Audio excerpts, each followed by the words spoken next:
Okay. Hello.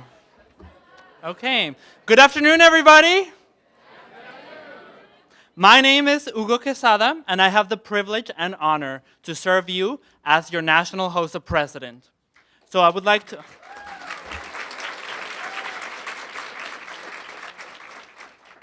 to welcome all of you to Washington, D.C., and to the 2014 Washington Leadership Academy.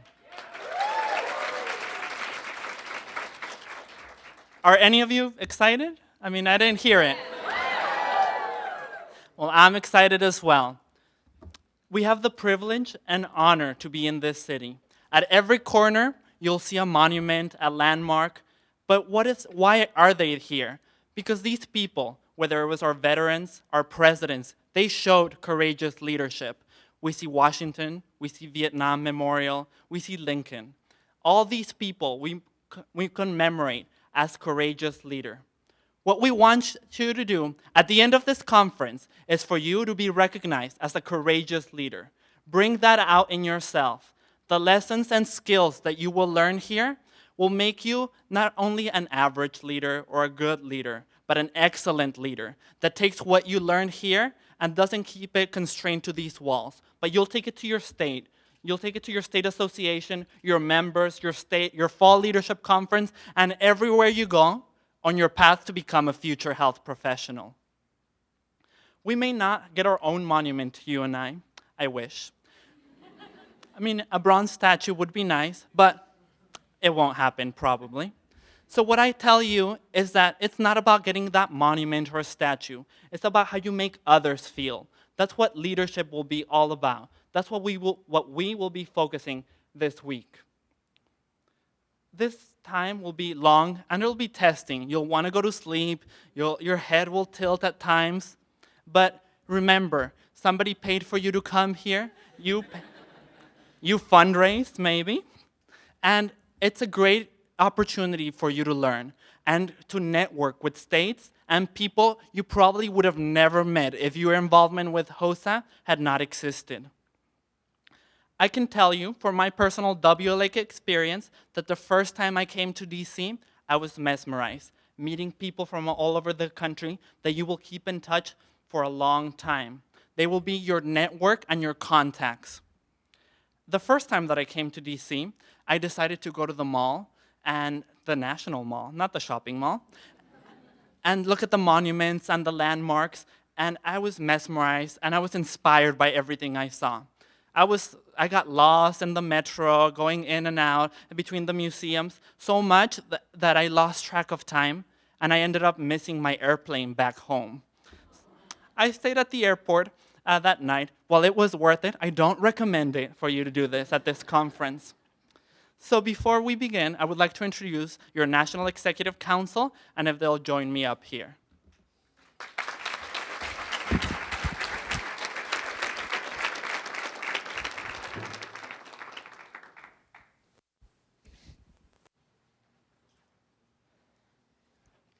Good afternoon, everyone. My name is Amitosh Sandhu, and I'm from California, and I'm honored to be serving as your HOSA National President-elect. Hello, my name is Catherine Urrutia from Arizona, and I'm honored to serve as your post-secondary collegiate vice president. Hi, my name is Josh Lopez, and I'm from the beautiful state of Hawaii, and I'm honored to serve you as your Region 1 Vice President. Hello, my name is Diego Figueroa, and I'm from the very humid state of Florida, and I'm proud to be serving you as your Region 2 Vice President. Hi, everyone. My name is Piyush from New Jersey, and it's my honor to currently serve as your Region 3 Vice President. Hi, my name is Christine Kim, and I'm from the great state of Texas, and I am proud to serve you as your secondary board representative. Hello, everybody. My name is Tanya Munoz Saldana, and I am from Arizona, and it's my honor to serve you as your post-secondary collegiate board representative.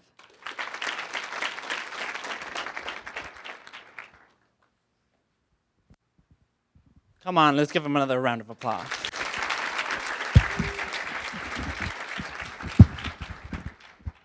Now I have the honor and privilege to introduce a very special lady today. She is a great advocate for HOSA, and I must say an inspiration to myself as well. Let's welcome the HOSA Inc. Chair, Ms. Jane Shovlin.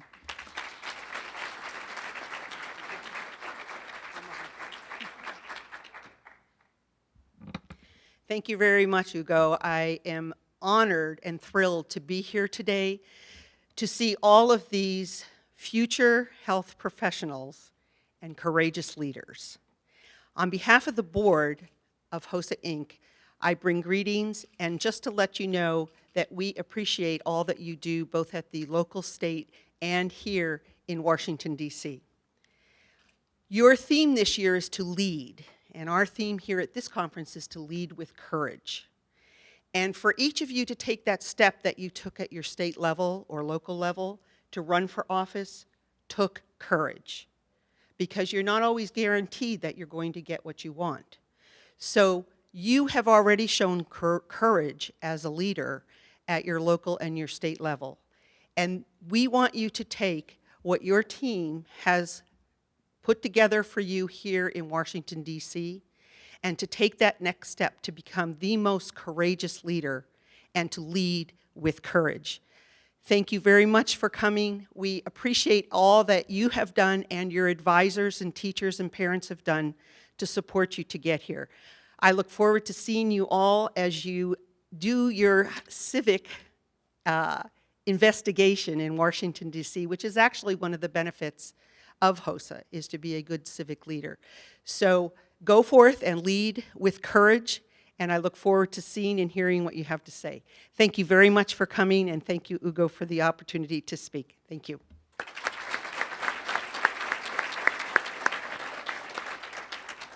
Thank you, Ms. Shovlin. Always amazing. We have a guest speaker with us today. Our speaker represents one of HOSA's longest-serving and most important partners, the United States Army.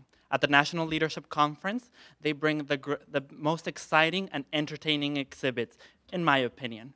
But just as the Army supports HOSA, HOSA supports the Army. Just last week, Ms. Shovlin participated in an Army Strengthening America's Youth program.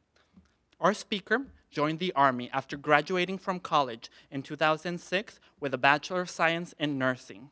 She has served our country in both Iraq and Afghanistan, where she deployed and was one of the first nurses since World War II to serve as in the medical evacuation performance in Black Hawk helicopters. Throughout her career, she has served in numerous roles in nursing, including becoming the clinical nurse officer in charge at Womack Army Medical Center. In 2013, she was selected as a brigade nurse counselor. She travels to colleges and universities, advising students enrolled in ROTC programs. Army ROTC gives HOSA the strength to live our dreams. Can you please join me in welcoming Captain Melanie Sims?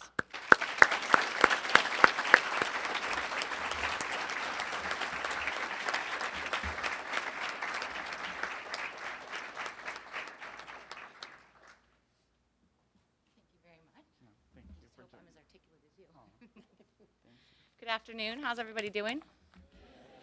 So I get a little nervous when I'm speaking. I'm just going to put that out there now. I agree with everything they said. Courageous leadership and being an excellent leader. Those are what our society needs. We need courageous leaders who don't just do average and who don't just show up and get the job done. They show up and do the job better than everyone else and encourage those around them to do the same thing. It's a great pleasure and honor for me to be here today with the future leaders of our healthcare. And thank you so much for letting me share my story with you today. Can y'all hear me okay? Okay, just checking. So I can say, just looking out here, the fact that you guys are here and you're part of this organization shows, how driven and focused the youth of today have become. I can't say that I was as focused and driven when I was your age. It took me a little bit longer to figure out what I wanted to do when I grew up. It may take me a little bit longer to find my life's passion, but I found it, and I couldn't be happier. So some might say that I had a rough start in life. I grew up in a foster home, but I believe that adversity, I truly believe that adversity makes you a stronger person. and that I wouldn't be who I am without it. So I grew up in a foster home in California. When I graduated from nursing school in 2006, I was one of 2% of California foster youth that actually graduate from a four-year university. So I feel like I've made it, just getting that accomplishment has been a great thing. I was one of the lucky ones. I have a really great foster family. It's still my family today. But we didn't ever talk about college or where to go or what to do or, what I wanted to be when I grow up. So after a couple years at the junior college, kind of taking your basic English, math, science, history, didn't know what to do. So I dropped out. And I worked for a few years, having small jobs in my hometown, Eureka, California. So those of you from California, woo. So after a couple years, I really decided this is probably not the best that I can do. There's got to be something out there that's going to be a little bit better for me, something that I'm able to give back at. So I found myself at the employment office kind of doing a test for abilities and kind of what you're good at and what you like, and nursing just kept coming up. So as you can see, I'm not one of those people that kind of knew what I wanted to do, exactly how to get there and what I had to do to make it happen. I did get there, and I'm excited about it. So the funny part is, when I got into nursing, I had absolutely no idea what nurses do. So, and I found that most people don't have any idea what nurses do unless they've been hospitalized or they have a family member that's been hospitalized. Then they kind of get a different perspective on nursing. So when I started taking my prerequisites, I started to second guess myself. Like, this may be a little bit more than I expected. Anatomy, physiology, microbiology, pharmacology, a little bit tough courses, but I got through it. And somehow I got lucky enough during my senior year, I stumbled upon the Army's direct commissioning program, and I joined the Army in 2006. It's one of the best decisions of my life. So taking care of American sons and daughters, that's pretty much sums up in one sentence why I joined the Army. So as the wars in Iraq and Afghanistan were being fought, and I was trying to figure out kind of how I fit into the big picture and what I could do to give back to the community at large. I couldn't think of a better way to do that than to take care of those that fight for our freedom, our country, and our way of life. I've been extremely blessed in my 8 years in the Army. I've had great leaders. I've made some of the most amazing friends. I've got to travel the world, and I've had the most amazing patients. I love taking care of soldiers, airmen, Marine, you name it. I was initially stationed at Landstuhl Regional Medical Center in Landstuhl, Germany, which was an amazing experience. I had only been to Mexico, so it was the only place I'd been out of the country at that time. So when I showed up, it was a little bit of a culture shock. You look around and you're like, wow, I live in Germany, which is cool. I loved it. I started out on a mother-baby unit, so I was taking care of new moms and little babies, and definitely not the kind of nursing that I wanted to do, but I did it. It was also the first opportunity that I was truly given to work on my leadership development. So as a brand new second lieutenant in the Army, you're expected to be the charge nurse on your floor. So you're, making patient assignments, you're making sure that you have all the staff that you need, really making sure that your floor can run safely and smoothly and effectively. So something you don't see very often in the civilian side. As an officer in the Army, the expectation is that you're ready for those next steps of leadership, and you're going to be able to share that with the people you work with, the people you work for, and the people that work for you. This is also, so I learned a lot in this job. It's definitely not the kind of nursing I wanted to do, and I had my head nurse, and she kept telling me repeatedly, these are good skills to have, you're going to use them again. I'm thinking to myself, yeah, right. I'll never want to do this again. Please never make me have to do this again. So then I got deployed to Iraq in November of 2010, and she was right. I used those skills again. So while we were in Iraq over a 6-month period, we delivered more than 10 babies. So then I was a junior first lieutenant, so I'd just been in the Army just over 2 years, and myself and my two of my best friends still to this day, we all deployed together.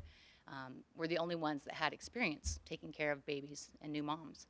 So not only were we able to care for these patients, we were able to teach the more senior, more experienced nurses, what they needed to do to be able to provide safe, effective care for these patients. So, you really get that opportunity to share your knowledge and experience. This is also the first time that I got to get experience with my current specialty, which is critical care. Is there any chance you give me some water? Thank you, I'm sorry. So critical care was what I always wanted to do. That's one thing I did know from nursing school, is that I really wanted to work in an intensive care unit, kind of organize chaos and make sure that, you spend your whole day just really trying to make sure your patient survives. because I'd gone out of my way when I was stationed in Landstuhl to get certifications that I didn't really need for my job, so advanced cardiac life support, pediatric advanced life support, neonatal resuscitation, I was chosen to work in an intensive care unit while we were deployed. Thank you very much. I appreciate it. So I really, really enjoyed that. I was a 10-bed ICU, so we got to take care of some very, very sick patients. Not only do we care for soldiers, Marines, airmen, contractors, civilians that work for NATO and all of the NATO troops, we also cared for the local population. It's a very good experience. I was lucky while I was there to be mentored by some of the finest ICU nurses and doctors that the Army has. And I still use those skills today that they taught me way back then. When I left Iraq, I went back to Germany for a little while, and then I was stationed at Womack Army Medical Center, which is down in Fort Bragg, North Carolina, where I'm still stationed down in Fort Bragg today. But on my way there, I went to a 14-week critical care course. It was a very intense course. So I had just gotten back from a war zone, and I actually considered this course to be more stressful than what I'd done in Iraq. But it was amazing. I learned so much. You never know what you don't know until you have to learn it. And you're like, oh, that totally makes sense now, where you thought you knew it before, but you really didn't. I would take that course again in a second. I learned so much. And then once I got to Iraq, or to Womack, after being there about 2 months, I was picked up to go, I had the pleasure of deploying with a flight unit. So like Hugo said, one of the first nurses since World War II to be deployed, first Army nurses since World War II to be deployed strictly to do medical evacuation. It was an amazing experience. Getting paid to do my dream job, which is flight nursing, something I've always wanted to do. And it's not a job that exists every day in the Army. There are certain places and different things that you can do to get your foot in there a little bit, but it's really not a job in that the Army has. So it's just another huge opportunity that I stumbled upon. Actually, someone else was supposed to take that deployment, but he had eye surgery the morning that the deployment came out, so he wasn't able to go. Who was next? Me. I thank him still to this day. So my job there, it was really able to make a difference for our patients. So the reason that we started bringing critical care nurses in, because we have the most amazing flight medics. They're truly passionate about their job and love what they do. And they taught me so much while I was there. But our job as being a critical care nurse was to maintain the level of care from where you picked them up until you dropped them off. No pressure, right? Just me and a medic in the back of a helicopter with, up to 4 patients, 5 patients. Sometimes in the dark, which is interesting. You can get a little blue light. But, it was such a leadership opportunity. So as a junior captain with 5 years in the Army, I'm making life-saving decisions for patients in the back of a helicopter while flying through a foreign country. I couldn't get any better than that. But thankfully, all the training and the clinical experience that I'd had up to this point had really prepared me for that moment. And I was very thankful when I got there that I had that. So once I got back to Womack, I was the assistant nurse manager for a couple years. Basically, I really got to use all of my leadership and clinical experience. So not only was I caring for American sons and daughters at Fort Bragg, home of the airborne and special forces, I was also, able to, as assistant head nurse, really make sure that our unit was running smoothly and that we had the most qualified and the most well-trained providers to take care of our patients. And that's what that leadership position is about, is making sure that the people that you have are the right people for the job. Orienting, teaching, precepting new nurses is something I'm very passionate about.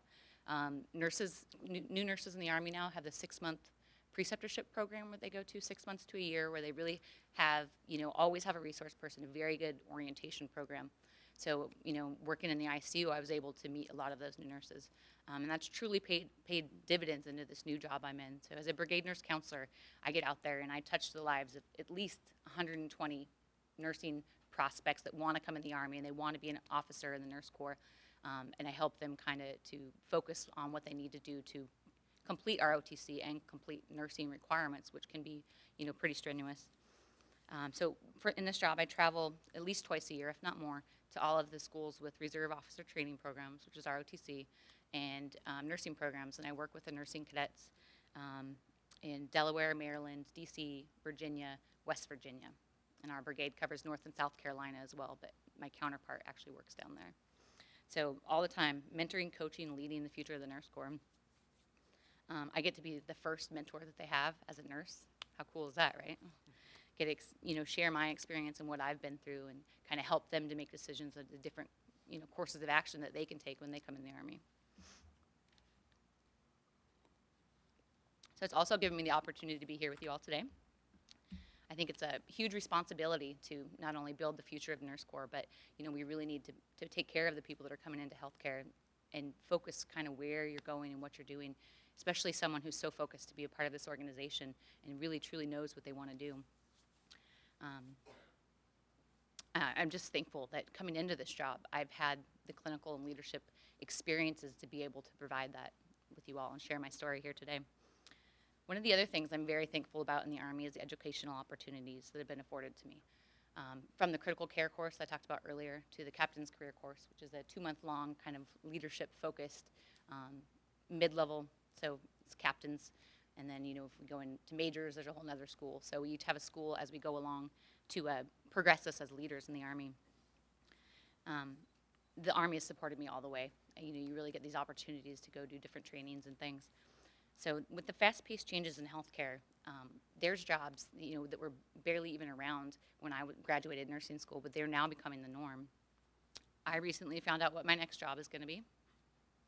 Y'all want to know? Yeah. Okay, cool. So I just got picked up through the Army's long-term health and education training program. I'm going to be going to school for 3 years to get my doctorate in nursing. So I will get, thank you. I'm extremely excited. I'm very, very excited just to go back to school. So basically the degree I'll be getting is a Doctorate of Nursing Practice as a critical care clinical nurse specialist. It's a doctorate level degree that focuses on actually caring for patients. The doctorate degree has been around for some time, the Doctorate of Nursing Practice, but in the last 10 years it's really started to flourish. And it's actually becoming the standard. So the American Association of Collegiate Nursing put out some information in 2004 that by 2015 the standard for any advanced practice nurse is to be a doctorate prepared nurse. And so that's really kind of where nursing is going. So not only is the Army funding for me, my school, whichever school I choose to go to, they're also going to pay me while I go so that I can focus strictly on getting my education and bringing that back in and providing that knowledge and experience and information, to caring for my patients, which I am very, very, very excited about. So I like to think I've come pretty far since I graduated high school, and I couldn't be more grateful to those that have mentored me and coached me along the way. When I look out at this group, it's amazing what I see. Just looking, I just kind of started looking up HOSA and what you guys all are all about. I couldn't be more excited for you. The healthcare changes daily. Like right now as we're talking, things are changing. And you guys have so much potential. It's almost overwhelming how much potential is just in this room alone. And the relationships that you build in an organization like this, priceless, absolutely priceless. And you're just beginning your journey. So how exciting is that? I'd like to thank you for inviting me here today to share my story with you. I think you guys are going to do great things in your chosen fields, so I'm excited for you. My hope is that you'll take a few things away from my story today. And there's just a list of them. So the first one is that you never know if you can rise to the occasion unless you try, so always give it your best. That's very important. So, things will come along that you may not think you're prepared for, but you probably are if you put the best effort forward. You can learn important things from anybody, and even those that are less educated or experienced than you, so always be open to new ideas. There's always more than one way to skin a cat. There's more than one way to do pretty much everything. So just because you already know how to do it doesn't mean you can't learn from someone else. So never stop learning. Things are changing as we speak. Again, the doctorate level nursing has been around, but it's really just become now the standard. And it was not that way when I graduated. So by the time you guys are starting your careers, things will be much different than they are today. Sometimes it's just about being in the right place at the right time. So make sure that you're ready. You never know what's going to happen. And while you may not love the job you're in, always do the best because your patients deserve no less. And that's really what we're here for is to take care of patients and provide, good quality health care. And you never know when those skills might be used again. Always be prepared, go above and beyond what's expected of you, because that way you're ready when the opportunity for that next level presents itself. And last but not least, no matter where you came from or what you've been through, life is out there waiting for you, so go get it. Thank you very much.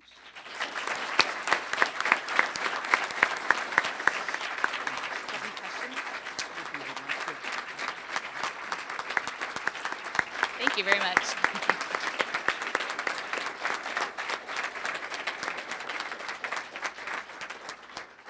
And unfortunately, I won't be able to hang out for dinner tonight, so I'm going to probably be around in the back. I'm not sure what's going on next. If you have any questions or if you have any right now. Okay, cool. I'll be around for a while. Thank you very much.